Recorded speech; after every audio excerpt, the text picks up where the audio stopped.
আমার রান্নাঘর থেকে আজকে তোমাদের সামনে আমি একটা রেসিপি নিয়ে এসেছি। দেখো, আমি আজকে তোমাদের সামনে কচু বাটা দেখাবো। এই সুস্বাদু কচু বাটাটা এই দিয়ে এক থালা ভাত খাওয়া হয়ে যায়। তোমরা দেখতে থাকো। আমি বাজার থেকে কিনে নিয়ে এসেছি। এবার আমি কচুটা ছাড়িয়ে নিচ্ছি। আমি ছাড়িয়ে নিয়েছি, ছাড়িয়ে ধুয়ে নিয়ে এসেছি। এবার আমি এই গ্রেটারটার সাহায্যে আমি এটাকে ঘষে নেব। আমি সম্পূর্ণটা গ্রেটের সাহায্যে আমি ঘষে নিয়েছি। এবার আমি এটা কাপড়ের মধ্যে নিয়ে এটাকে জলটা চিপে ফেলবো। আমি এই কাপড়ের মধ্যে নিয়ে নিলাম, নিয়ে এবার আমি এটাকে চিপে নেব।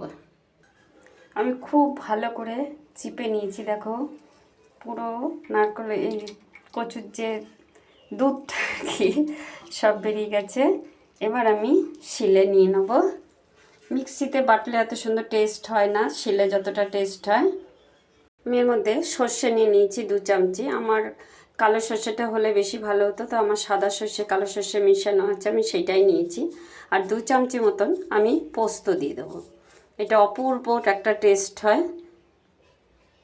দেখো কতটা কচুর দুধ হয়েছে, ফেলে দিলাম, মানে পুরো দুধের মতনই। এটা তো কোনো কাজে লাগবে না। এর মধ্যে 4টে কাঁচা লঙ্কা নিয়ে নিয়েছি আর কিছুটা নারকেল কুড়িয়ে নিয়েছি। এবার আমি এটা বেটে নেব। বাটাটা তোমাদের দেখাতে পাচ্ছি না, কেননা এক হাতে ক্যামেরা ধরে বাটা যায় না, তার জন্য দেখাতে পাচ্ছি না। পোস্ত, সর্ষে, কাঁচা লঙ্কা, কচুটা বেটে নিয়েছি। এবার আমি নারকেলটা বেটে নেবো এর সাথে, কচুর সাথে। ওর মধ্যে আমি নুন আর একটু মিষ্টি দিয়ে দেবো।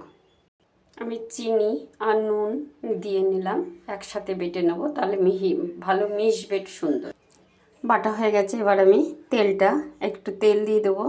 তেল না দিলে কাঁচা বাটাটা যে তার একটা টেস্টি আসবে না। আমি তেল দিয়ে দিলাম। এবার চামচের সাহায্যে আমি এটাকে মেখে নেব, দিয়ে এবার গরম ভাতে পরিবেশন করব। তোমরা এরকম করে খেয়ে দেখো। পোস্ত অবশ্যই দেবে, পোস্ত দিলে টেস্টটা পুরো আলাদা হয়ে যায়। এই কচু বাটা দিয়েই এক থালা ভাত খাওয়া হয়ে যায়। তোমাদের যদি ভালো লাগে আমার চ্যানেলটাকে সাবস্ক্রাইব করো, লাইক করো, শেয়ার করো। তোমাদের কাছে একটাই অনুরোধ, আমার চ্যানেলটাকে সাবস্ক্রাইব করো। আজকে রাখছি, আবার কালকে অন্য কোনো রেসিপি নিয়ে আসবো।